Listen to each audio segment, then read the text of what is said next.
Hello friends, मैं पवन पांडे संविधान एवं विधि विशेषज्ञ हूँ। मैं इलाहाबाद विश्वविद्यालय से एलएलएम परसुइंग पीएचडी हूँ और मैं 15 साल से इस क्षेत्र में आपके लिए लगा हुआ हूँ कि आप लोग प्रतियोगी परीक्षाओं में हमारे बताए हुए मार्गदर्शक सिद्धांतों को पाके सफल हो सके। अभी इसके पहले हमने जो लेक्चर दिया था उस लेक्चर में हमने आपको बताया कि मूल विधि के सिलेबस में हमें क्या क्या पढ़ना है और मूल विधि हमें क्यों पढ़ना है, क्यों अब हमारे लिए मूल विधि को पढ़ना कंपटीशन से एसआई की परीक्षा देने से पहले ही ज़रूरी है और हमारे एसआई के मूल विधि के सिलेबस में क्या क्या शामिल किया गया है। इस लेक्चर में आपको हम बताएंगे कि मूल विधि के साथ साथ आपके एसआई के सिलेबस में संविधान को भी शामिल किया गया है। मूल विधि के साथ साथ हमें संविधान के बारे में भी जानना है।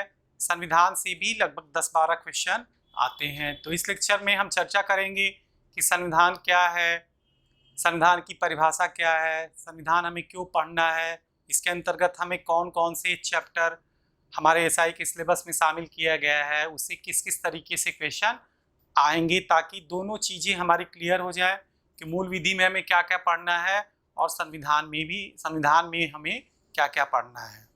तो सबसे पहले हम ये जानेंगे कि संविधान होता क्या है। संविधान पढ़ने के लिए हमें संविधान को जानना जरूरी है कि संविधान क्या होता है, संविधान की परिभाषा क्या है। तो इस पर हम आज थोड़ा बहुत इंट्रोडक्टरी लेक्चर देंगे। तो संविधान क्या होता है?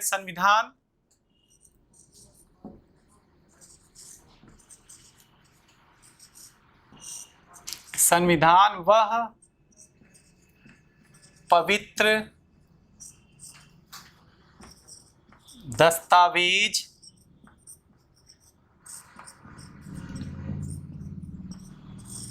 होता है जिसमें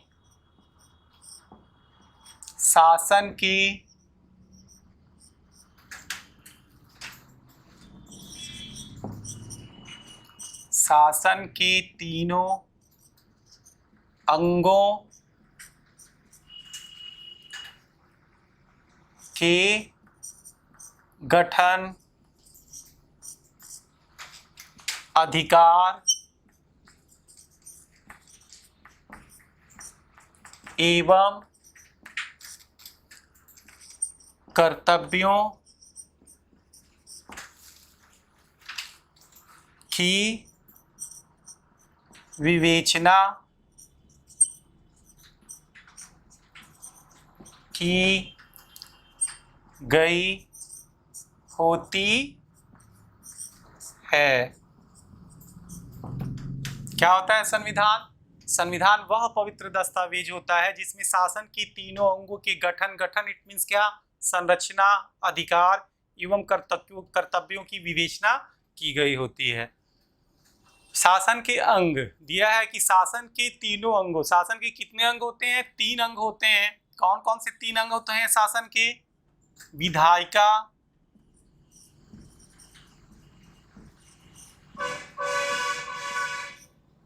लेजिस्लेचर। विधायिका मतलब क्या?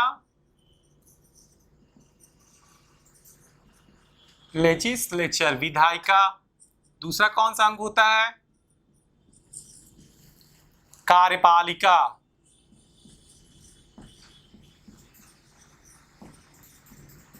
एग्जीक्यूशनरी बॉडी।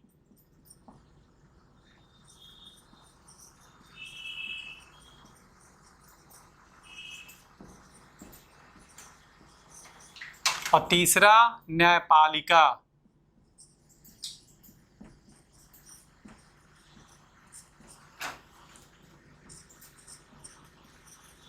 जुडिशियरी। तो शासन के 3 अंग होते हैं। कौन कौन से 3 अंग होते हैं? विधायिका, कार्यपालिका और न्यायपालिका। तो हमने आपको बताया कि संविधान वह पवित्र दस्तावेज होता है जिसमें शासन की तीनों अंगों विधायिका, कार्यपालिका एवं न्यायपालिका के संरचना अर्थात गठन, अधिकार एवं कर्तव्यों की विवेचना की गई होती है। अर्थात हमें संविधान के अंतर्गत विधायिका के बारे में पढ़ना, लेजिस्लेचर के बारे में पढ़ना है कि विधायिका का गठन कैसे होता है। विधायिका, विधायिका का मतलब क्या होता है? जो संस्थाएं विधियों का निर्माण करती हैं उन्हें क्या कहते हैं? विधायिका कहते हैं। विधायिका के अंतर्गत कौन कौन आता है? भारत में सबसे बड़ी विधायिनी संस्था कौन सी है? भारत की सबसे बड़ी विधायिनी संस्था, सबसे बड़ी अर्थात केंद्रीय विधायिनी संस्था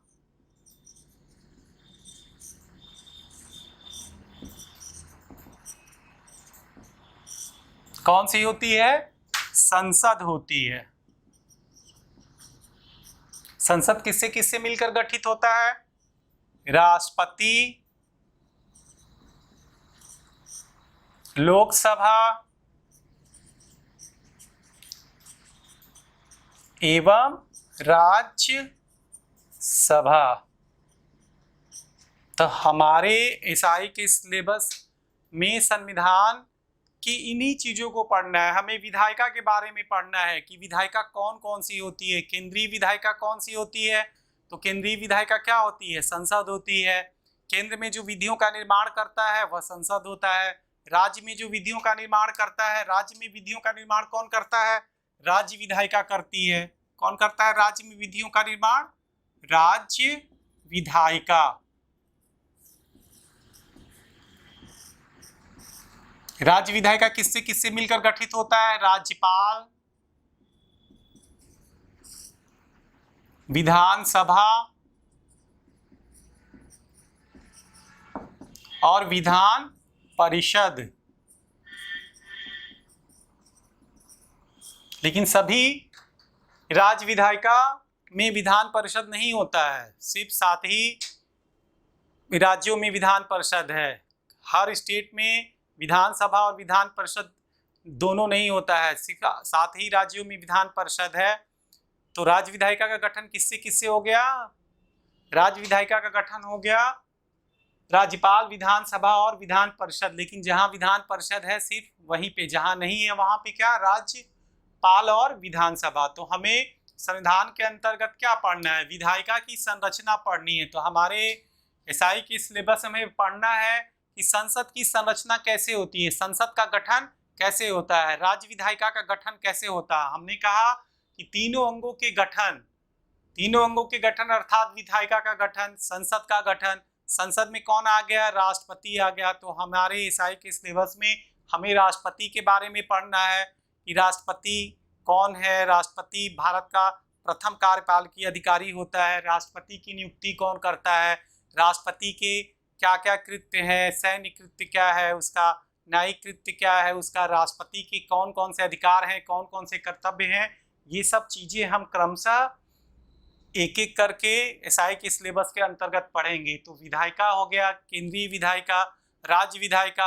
हम राज्यपाल के लिए पढ़ेंगे कि राज्यपाल की नियुक्ति कौन करता है, विधानसभा का गठन कैसे होता है, विधान परिषद का गठन कैसे होता है, कैसे इनकी नियुक्तियां होती हैं, क्या क्या इनके अधिकार हैं, क्या क्या इनके कर्तव्य हैं। ये सब चीजें हम विधायिका के अंतर्गत क्रमशः पढ़ेंगे। हमने बताया शासन की तीनों अंगों। तो दूसरा अंग क्या है शासन का? कार्यपालिका। कार्यपालिका का क्या कार्य है? हमने बताया विधायिका का मुख्य कार्य होता है विधियों का निर्माण करना। जब संसद विधि का निर्माण कर देती है, एक्ट बना देती है, अधिनियम बना देती है, तो उन विधियों के अंतर्गत प्रशासन कौन करता है? कार्यपालिका करती है, एग्जीक्यूशनरी बॉडी करती है। कार्यपालिका का मुख्य कार्य क्या होता है? कार्यपालकीय प्रशासन करना होता है। ठीक है। तो राष्ट्रपति भारत का सबसे बड़ा कार्यपालकीय अधिकारी होता है। तो हम राष्ट्रपति के बारे में पढ़ेंगे, जो विधायिका का भी राष्ट्रपति अंग है। तो कार्यपालिका के बारे में हम पढ़ेंगे। किसी विभाग का जो मंत्री होता है उस विभाग का सबसे बड़ा, कैबिनेट मंत्री जो होता है उस विभाग का सबसे बड़ा कार्यपालकीय अधिकारी होता है। तो कार्यपालिका का कार्य क्या होता है? कार्यपालिका का मुख्य कार्य होता है विधायिका के द्वारा बनाई गई विधियों के अंतर्गत, विधियों के द्वारा देश के शासन को चलाना, देश के प्रशासन को चलाना कार्यपालिका का कार्य होता है। तो कार्यपालकीय अधिकारी कौन हो गए? राष्ट्रपति हो गया, राज्यपाल हो गया, मंत्री हो गया, जिले के अंतर्गत जिलाधिकारी हो गया, डीएम हो गया, मजिस्ट्रेट हो गया, इनके कार्यों के बारे में, इनकी नियुक्तियां कैसे होती हैं, इनके अधिकार क्या है, इनके कर्तव्य क्या है, इन सब चीज़ों के बारे में क्रमशः हम एसआई के सिलेबस के अंतर्गत पढ़ेंगे। इसके अलावा न्यायपालिका, जुडिशरी सिस्टम क्या है, भारत का सबसे बड़ा न्यायालय कौन सा होता है, सबसे बड़ा एवं सबसे बड़ा अपीली न्यायालय कौन सा होता है, सर्वोच्च न्यायालय होता है, सुप्रीम कोर्ट होता है। तो हम एसआई के सिलेबस के अंतर्गत उच्चतम न्यायालय का गठन कैसे होता है, कितने न्यायाधीशों से मिलकर होता है, उच्चतम न्यायालय के न्यायाधीशों की नियुक्तियां कौन करता है, उच्च न्यायालय का गठन कैसे होता है, उच्च न्यायालय भारत में कितने हैं, उच्च न्यायालय के न्यायाधीशों की नियुक्ति कौन करता है, शपथ कौन दिलाता है, इनका वेतन क्या है, इनकी आनुषांगिक शक्तियाँ क्या है, इन सब चीज़ों के बारे में क्रमशः हम जब जुडिशरी सिस्टम स्टार्ट करेंगे, न्यायपालिका पढ़ेंगे, तो एक एक चीज़ों को हम पढ़ेंगे। तो हम डिफिनीशन के अंतर्गत आपको समझा रहे थे कि क्या है संविधान। संविधान वह पवित्र दस्तावेज होता है जिसमें शासन के तीनों अंगों के गठन, अधिकार एवं कर्तव्यों की विवेचना की गई होती है। तो हम क्रमशः इन अंगों, विधायिका, कार्यपालिका एवं न्यायपालिका के गठन, अधिकार एवं कर्तव्यों का क्रमशः एसआई के सिलेबस में जैसे जैसे दिया है उसका अध्ययन करेंगे। इसके अलावा संविधान के अंतर्गत आपकी एसआई के सिलेबस में हमें फंडामेंटल राइट्स पढ़ना है, मूलाधिकार पढ़ना है, प्रिएम्बल पढ़ना है, प्रस्तावना से हम स्टार्ट करेंगे।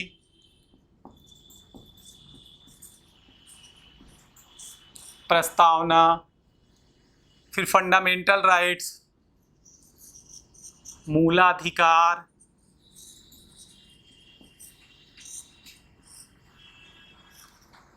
फिर क्या पढ़ना है, नीति निदेशक तत्व,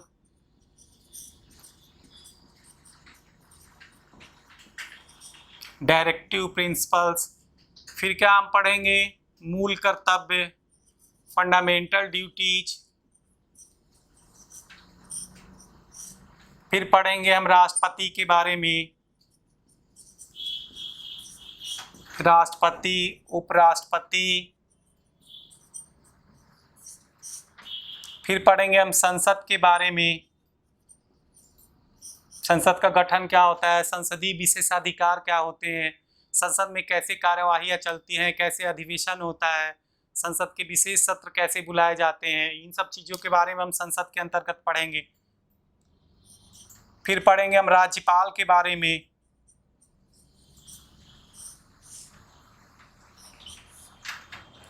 फिर पढ़ेंगे हम राज्य विधायिका के बारे में, राज्य विधायिका इसका मतलब क्या हो गया, राज्य विधायिका के अंतर्गत हम किसके बारे में पढ़ेंगे, राज्यपाल तो हमने आपको बताया ही, राज्यपाल, फिर विधानसभा,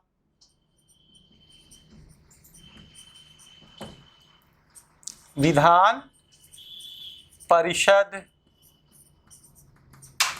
ठीक है, राज्य विधायिका के बारे में पढ़ेंगे, विधानसभा, विधानसभा का गठन कैसे होता है, विधानसभा की कार्यवाहियाँ कैसे चलती है, सत्रावसान कैसा होता है, विधानसभा अध्यक्ष उपाध्यक्ष की क्या शक्तियाँ हैं, विधान परिषद का गठन कैसे होता है, विधान परिषद के सभापति उपसभापति की नियुक्ति कैसे होती है, उनके क्या वेतन है, उनकी क्या शक्तियाँ हैं, इन सब चीज़ों को हम क्रमशः एसआई के सिलेबस के अंतर्गत अध्ययन करेंगे, हम आपको बताएंगे। इसके अलावा राज्य विधायिका जब हम पढ़ लेंगे तो हम क्या पढ़ेंगे, चुनाव आयोग के बारे में पढ़ेंगे, चुनाव आयोग का गठन कैसे होता है, चुनाव आयोग के क्या क्या कार्य हैं, चुनाव आयोग का गठन किससे किससे मिलकर गठित होता है, कितने सदस्य होते हैं इसके अलावा हम चुनाव आयोग इट मीन्स निर्वाचन आयोग, इसके अलावा हम क्या पढ़ेंगे, इसके अलावा हम आपात उपबंध के बारे में पढ़ेंगे, इमरजेंसी के बारे में पढ़ेंगे, आपात उपबंध। इसके बाद संवैधानिक संशोधन की प्रक्रिया एवं संवैधानिक संशोधन की प्रक्रिया एवं शक्ति। तो आपके एसआई के सिलेबस में क्या क्या चीज़ें हैं? सबसे बड़े हम प्रीएम्बल पढ़ेंगे। प्रीएम्बल क्या होता है हम आपको बताएंगे। प्रस्तावना के बारे में पढ़ेंगे। फिर क्या पढ़ेंगे? फंडामेंटल राइट्स पढ़ेंगे। फंडामेंटल राइट्स क्या है? बेसिक राइट्स क्या है? किसी भी मनुष्य का मूल अधिकार क्या है? नीति निर्देशक तत्व के बारे में पढ़ेंगे। डायरेक्टिव प्रिंसिपल्स के बारे में पढ़ेंगे। मूल कर्तव्य फंडामेंटल ड्यूटी के बारे में पढ़ेंगे। President, vice president, parliament, governor, चुनाव आयोग, इमरजेंसी, कॉन्स्टिट्यूशनल अमेंडमेंट का पावर और प्रोसीजर, दोनों के बारे में हम लोग अध्ययन करेंगे। तो इन सब प्रत्येक पोर्शन से दो दो क्वेश्चन, एक एक क्वेश्चन आपके एसआई के सिलेबस के अंतर्गत पिछले साल के पेपर को हमने देखा है, उसमें आया हुआ है। तो हम लोग क्रमशः एसआई के सिलेबस के अंतर्गत इसको पढ़ेंगे। अब संविधान से संबंधित हमें जानना होगा कि कौन सी बुक हमें लेनी है। तो संविधान की भी बेयर एक्ट एक आती है, सीएलए वालों की भी आती है, गवर्नमेंट पब्लिकेशन की भी आती है। या तो आप संविधान का बेयर एक्ट ही ले लीजिए, उसमें क्रमशः सब कुछ दिया हुआ है, या जेएन पांडे की एक बुक आती है। ये बुक तो बहुत बृहद है, लेकिन आपके एसआई के सिलेबस के अंतर्गत भी कुछ संवैधानिक केस लॉ पूछे जाते हैं। जैसे फंडामेंटल राइट्स के अंतर्गत मूलाधिकार से संबंधित महत्वपूर्ण निर्णीत वाद कौन कौन से हैं, निर्देशक तत्व डायरेक्टिव प्रिंसिपल से संबंधित महत्वपूर्ण निर्णीत वाद कौन कौन से हैं, राष्ट्रपति, संसद, इन सब चैप्टर्स के मुख्य जो लीडिंग केसेस हैं इसके बारे में भी कभी कभी पूछा गया है। इसलिए आप जेएन पांडे की बुक खरीद लेंगे तो आपके लिए ज़्यादा बेनिफिशियरी होगा। बेयर एक्ट ले लीजिए और जेएन पांडे की बुक ले लीजिए। तो हमने आज आपको क्या बताया? हमने आज आपको बताया कि संविधान क्या होता है। संविधान वह पवित्र दस्तावेज होता है जिसमें शासन के तीनों अंगों के गठन, अधिकार एवं कर्तव्यों की विवेचना की गई होती है। शासन के कितने अंग होते हैं? 3 अंग होते हैं। कौन कौन से अंग होते हैं? विधायिका, लेजिस्लेचर, कार्यपालिका, एग्जीक्यूशनरी बॉडी और न्यायपालिका। न्यायपालिका इट मीन्स जुडिशरी सिस्टम। विधायिका का मुख्य कार्य क्या होता है? विधायिका का मुख्य कार्य विधियों का निर्माण करना होता है। भारत की सबसे बड़ी विधायी संस्था कौन सी है? भारत की सबसे बड़ी विधायी संस्था संसद होती है। संसद का गठन किससे किससे मिलकर होता है? राष्ट्रपति, लोकसभा एवं राज्यसभा से मिलकर संसद का गठन होता है। कार्यपालिका, भारत के शासन की दूसरी प्रमुख अंग कौन सी है? कार्यपालिका है। कार्यपालिका का मुख्य कार्य क्या होता है? विधायिका द्वारा बनाई गई विधियों के अंतर्गत देश के शासन को चलाना, देश के प्रशासन को चलाना किसका कार्य है? कार्यपालिका का कार्य है। भारत का सबसे बड़ा कार्यपालिकीय अधिकारी कौन होता है? राष्ट्रपति होता है। आपके एग्जाम में कैसे क्वेश्चन आएगा? पूछ देगा आपके एसआई के सिलेबस में कि निम्नलिखित में से कौन सा भारत का सबसे बड़ा कार्यपालिकीय अधिकारी होता है? दे देगा राज्यपाल, मुख्यमंत्री, राष्ट्रपति, उपयुक्त में से कोई नहीं। किस पे आप निशान लगाएंगे? राष्ट्रपति। पूछ देगा राज्यों का सबसे बड़ा कार्यपालिकीय अधिकारी कौन होता है? कौन होता है राज्यों का सबसे बड़ा कार्यपालिकीय अधिकारी? राज्यपाल होता है। किसी भी विभाग का जो कैबिनेट मंत्री होता है उस विभाग का सबसे बड़ा कार्यपालिकीय अधिकारी होता है। तो हम लोगों ने पढ़ा विधायिका, कार्यपालिका और तीसरा प्रमुख अंग हमने क्या बताया? न्यायपालिका, जुडिशरी सिस्टम। कितने न्यायालय होते हैं? कितने प्रकार के न्यायालय होते हैं देश में? भारत का सबसे बड़ा, देश का सबसे बड़ा और अपीली न्यायालय कौन सा है? सबसे बड़ा उच्चतम न्यायालय है। ठीक है। उच्चतम न्यायालय का गठन कैसे होता है? उच्चतम न्यायालय के न्यायाधीशों की नियुक्ति कैसे होती है? उच्चतम न्यायालय के न्यायाधीशों को वेतन भत्ते कितने होते हैं? देश में कितने उच्च न्यायालय हैं? उच्च न्यायालयों की कितनी संख्या है? उच्च न्यायालय के न्यायाधीशों की नियुक्ति कौन करता है? उच्च न्यायालय के न्यायाधीशों को शपथ कौन दिलाता है? उच्च न्यायालय के न्यायाधीशों के वेतन भत्ते क्या है? उच्च न्यायालय के न्यायाधीशों को कैसे उनके पद से हटाया जाता है? इन सब चीज़ों के बारे में हम जुडिशरी सिस्टम के अंतर्गत, स्टेट जुडिशरी के अंतर्गत पढ़ेंगे। तो देश का सबसे बड़ा न्यायालय और अपीली न्यायालय होगा उच्चतम न्यायालय। राज्यों का सबसे बड़ा न्यायालय कौन हो गया? सबसे बड़ा अपीली न्यायालय कौन सा हो गया? उच्च न्यायालय हो गया। उसी तरीके से जिले का सबसे बड़ा न्यायालय कौन सा होता है? जिला न्यायालय होता है। तो हम जुडिशरी सिस्टम के अंतर्गत विधायिका, कार्यपालिका एवं न्यायपालिका के बारे में पढ़ेंगे और क्रमशः हम अध्ययन करेंगे इन सब चीज़ों के बारे में जो हमने आपको बताया है। यहाँ लिखा भी है प्रीएम्बल, फंडामेंटल राइट, नीति निर्देशक तत्व, directive principle, fundamental duty, president, parliament, governor, election commission, emergency, constitutional amendment and power and amendment, इन सब चीज़ों के बारे में हम विस्तृत नेक्स्ट लेक्चर के अंतर्गत हम क्रमशः एक एक करके अध्ययन करेंगे। कल से लेक्चर स्टार्ट हो इससे पहले आप लोग किताबें ले लीजिए। कौन सी किताब लेंगे? या तो बैरक ले लेंगे या JN पांडे की बुक ले लेंगे। ओके, तो फिर कल नेक्स्ट लेक्चर में हम आपसे मिलते हैं। ओके, थैंक्स, धन्यवाद।